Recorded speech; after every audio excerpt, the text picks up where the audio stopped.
নিজের মাকে কোনোদিন বললাম না রান্না বান্না হয়ে শেষ হয়েছে, মা এসো খেয়ে যাও, জামা কাপড় আছে দাও ধুয়ে দেই, আসো মা তোমার মাথায় একটু তেল দিয়ে দেই। এরপরেও মায়ের কোনো অভিযোগ নেই ছিল না, কিন্তু পরের মাকে এত করি করার পরেও কোনো নাম নাই। নিজের মাকে যদি এর 4 ভাগের 1 ভাগ করতাম তাহলে মা মাথায় তুলে রাখতো।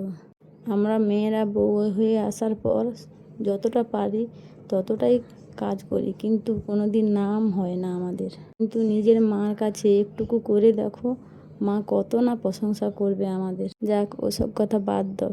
আজকে আমাদের উপরে রান্না হয়েছে মাংসের ঝোল, চাটনি আর পটল ভাজা। আর এই আমাদের চাটনিটা হয়েছে হলুদ হলুদ হলুদ হলুদ চাটনিটা খেতে ভালোবাসে আমার ছেলে।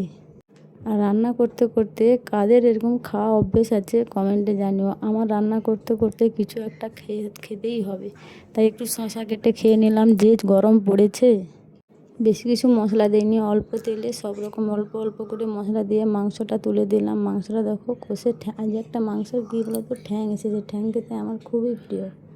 আধা ঘন্টা কষে নেবো, কষে নিয়ে ওই দেখো তেলটা বের হয়ে এলে জল ঢেলে দেবো।